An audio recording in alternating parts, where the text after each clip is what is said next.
Olá pessoal, nessa aula vou apresentar uma introdução a sistemas de comunicação. Bem, aqui é só uma figurinha para mostrar que hoje os sistemas de comunicação a gente usa para quase tudo, né? Para usar como telefone, para assistir programas de televisão, para transmitir informação. Hoje aqui está uma figura de um fax, mas a gente usa muito computador, tá? Aqui seria umas figurinhas que apresentam o mundo sem um engenheiro, né? Aí aqui como seria uma calculadora no primeiro quadro, aqui como seriam as ligações telefônicas, aquelas brincadeiras de criança que a gente usa uma linha para ligar um copo com outro, né? Seriam várias linhas, uma linha para cada usuário, então não teria muita engenharia. E aqui a televisão e o computador seriam apenas desenhos, né? Bem, aqui é um esquemático, né? Um diagrama em bloco de um sistema de comunicação. O primeiro bloco aqui seria a fonte de informação, a informação que eu quero transmitir. Essa informação ela vai passar por um sistema de comunicação que é composto por 3 blocos: o transmissor, o canal e o receptor, e o destino onde a informação tem que chegar, tá? Aí a gente vai estudar ao longo do curso o que tem aqui dentro desse bloco: o transmissor, umas características do canal e o receptor. Então, de maneira geral, tudo que o transmissor faz, o receptor ele desfaz para poder retornar a informação do destino de acordo com a informação que foi transmitida, tá? Nesses próximos slides eu trato de cada um especificamente, né? Cada um dos blocos. A fonte de informação é que gera informação, por exemplo, a voz humana, o sinal de TV. A fonte geralmente é um sinal não elétrico, né? E se for um sinal não elétrico, uma voz humana, a gente vai precisar de um transdutor, que seria um microfone para converter em sinal elétrico.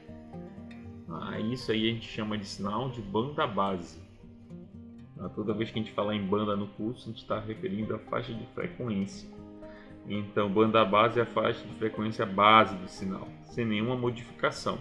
A gente vai ver por que eu estou falando disso, né? Falando em frequência. A gente vai ver aqui na frente que modulação seria deslocar o sinal de uma frequência, por exemplo, a voz humana ela vai ser deslocada uma frequência adequada para ser transmitida, como nas emissoras de rádio. A gente escuta o sinal de rádio, mas a gente sintoniza lá 99.9 MHz, 100.9 MHz, entendeu? E a gente não fala nessa faixa de frequência, a gente fala numa faixa de frequência que vai até mais ou menos 20.000 Hz. O destino é onde a mensagem deve ser deve alcançar, né? Sistemas de comunicação, a gente tem lá o transmissor, tá? Quem seria o transmissor? O transmissor é o que modifica o sinal de banda base, o sinal de mensagem, tá? Por exemplo, a gente pode ter a modulação, que a gente conhece de muito tempo esse nome, AM, FM, né? Modulação digital, tá? O canal é o meio por onde a informação vai passar, pode ser fio, pode ser cabo coaxial, pode ser fibra ótica, pode ser o rádio, né, que é o meio sem fio, então pode ser infravermelho, então existem vários tipos de fio. E o receptor ele processa o sinal, né, de um canal de comunicação, desfazendo as modificações feitas no sinal transmitido pelo canal. Então a gente faz uma modulação AM e aí depois a gente vai ter que desfazer, fazendo a demodulação do sinal AM. O canal de comunicação, por conta das características que eu vou falar agora, a gente precisa tratar o bloco, a mensagem antes de passar pelo canal. Então esse tratamento é feito na transmissão, porque o canal ele pode atenuar o sinal de comunicação. Então quanto mais longe tu estiver da fonte, mais fraco o sinal vai chegar. Então isso é a atenuação. Então, se tu está numa sala de aula e tu senta próximo do professor, tu escuta a voz do professor com mais potência. Agora se tu está longe do professor, tu escuta a voz mais fraquinha.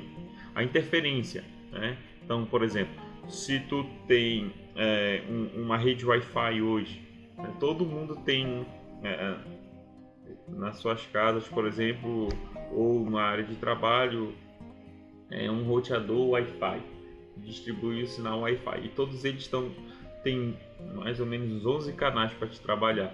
Se todo mundo utilizar o canal 1 na transmissão, né, na minha casa, por exemplo, tem um canal 1, o meu vizinho da direita tem canal 1, o meu vizinho da esquerda tem canal 1.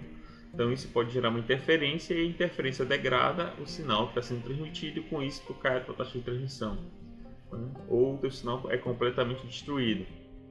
E além disso tem os ruídos, né? A distorção que provoca, né? É provocada pelo ruído. Ruídos intrínsecos do meio, ou seja, aqueles ruídos que já existem naturalmente, né? No meio sem fio, no meio cabeado, já existem os próprios ruídos, como chuva, né? Como ruído térmico, são ruídos do meio.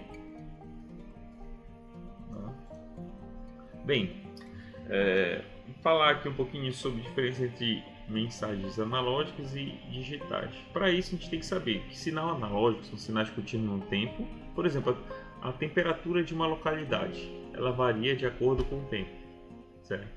Sinais digitais são sinais discretos no tempo, de tal forma que sempre existe uma descontinuidade entre uma condição e outra. Então aqui nessa figura eu tenho um sinal analógico, aqui um exemplo de uma senoide, e aqui eu tenho um sinal binário, né, que só tem um sinal discreto, um tempo, só tem dois valores, zeros e uns. Aqui está o procedimento de conversão analógica digital. Por que eu estou falando disso? Porque a gente vai estudar também modulação digital. E essa é uma aula introdutória do que vem pela frente.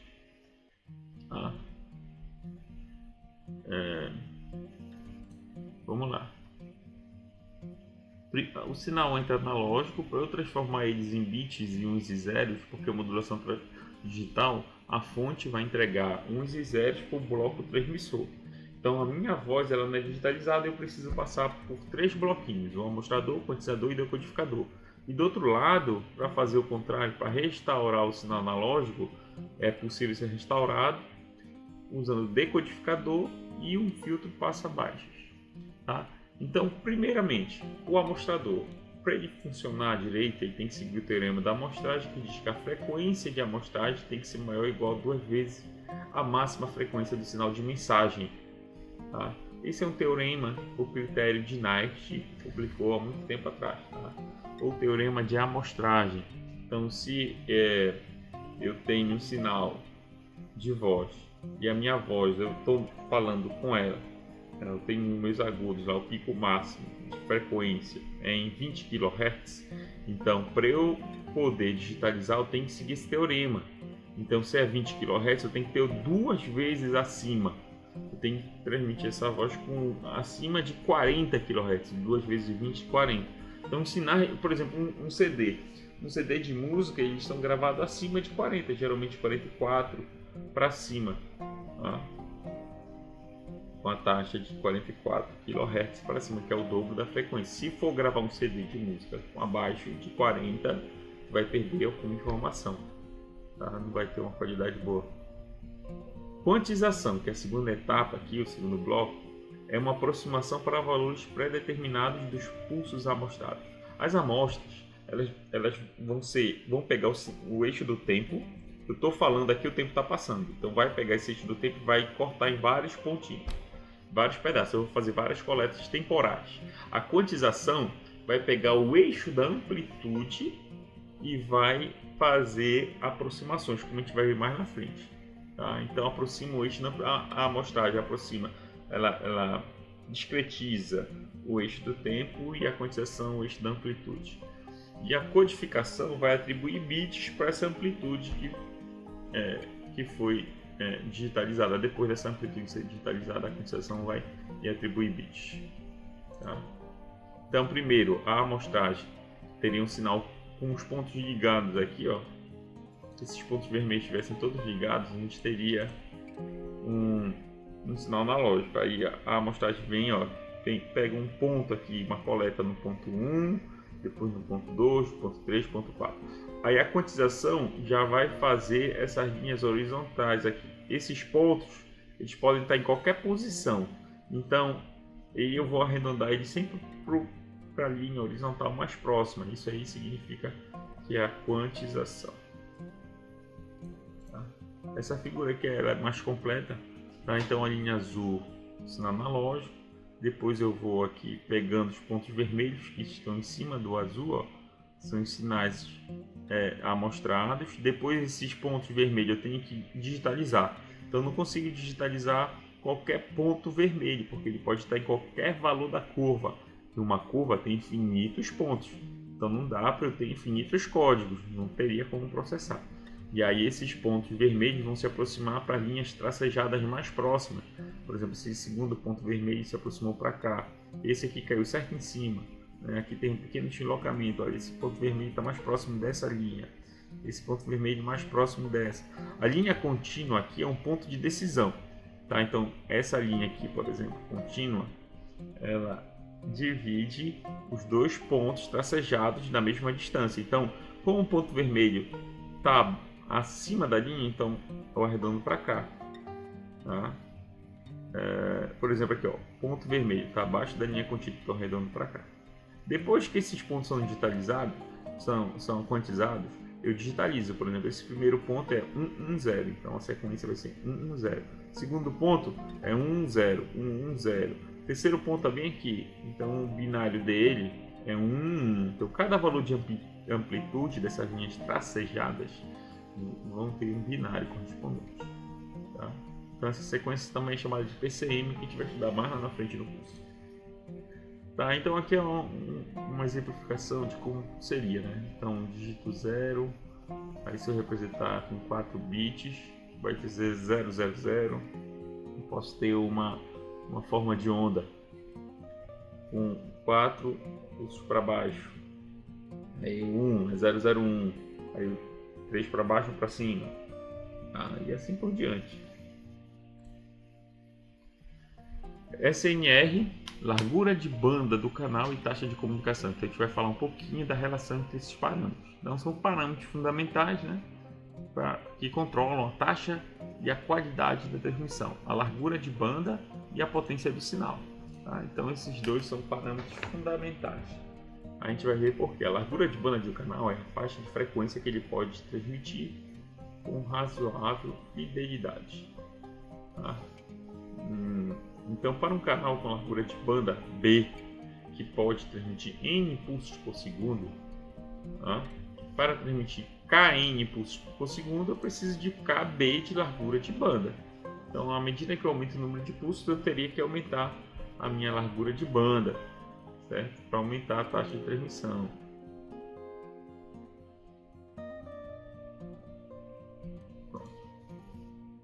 A potência do sinal apresenta duas implicações para a transmissão da informação. Se aumentar muito o S, reduz o efeito do ruído do canal, diminui a incerteza da informação, aumenta a relação sinal-ruído.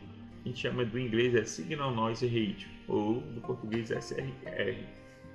E para manter a qualidade da transmissão, pode-se reduzir a largura de banda B, mas aumentar a potência do sinal, né? S, então tu consegue manter a qualidade de transmissão, ou vice-versa. Se eu aumentar a largura de banda, eu consigo diminuir um pouquinho a potência.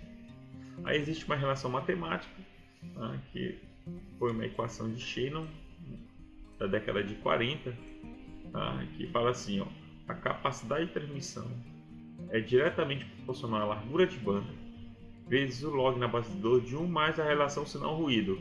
Isso aqui vai te dar quantos bits por segundo tu consegue transmitir.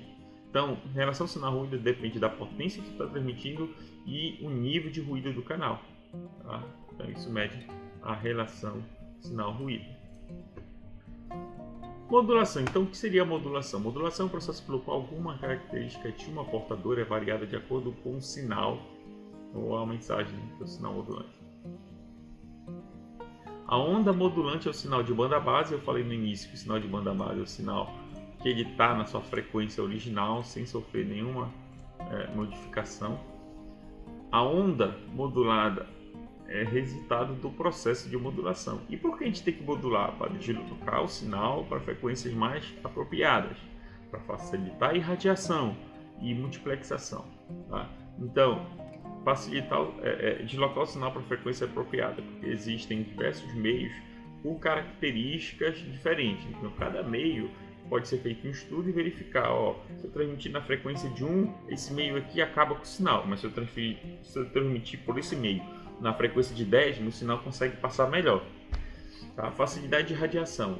Se eu não modular, por exemplo, se eu tivesse um sinal, uma emissora de rádio na faixa de frequência de 20 kHz, eu teria que ter uma antena quilométrica para poder captar esse sinal. Aí o que é que se faz? Desloca o sinal para uma frequência alta e aí com isso eu consigo reduzir o comprimento da antena. Né? Então esse é explicado melhor lá no curso de antenas. Multiplexação seria transmitir simultaneamente vários sinais no meio físico. Tá? Como existe, né? A gente está aqui no nosso ar, no ar tem quantas ondas de rádio passando por aí? Tem Wi-Fi, tem celular, tem micro-ondas, né? Sinais de televisão, tudo ao mesmo tempo. Então aqui são um exemplo de duas ondas de sinais analógicos modulados. Essa primeira em alta frequência aqui, oscilando rápido, seria a portadora. Tá? É um sinal que é gerado e não carrega nenhuma informação. Aí vamos dizer que eu quero transmitir essa senoide, que é um sinal de baixa frequência. Então aqui é uma modulação AM. O que é a modulação? Então é a portadora que vai ter sua variação da amplitude alterada de acordo com a mensagem. Tá? E aqui é um FM, tá? Que vai ter a frequência dessa portadora alterada de acordo com a mensagem. A mensagem aumenta a amplitude, a frequência da portadora aumenta. A amplitude da mensagem diminui e diminui a frequência. Então é isso, pessoal. Essa é a primeira aula, uma aula introdutória. Vocês podem rever quantas vezes quiserem. Obrigado, até a próxima.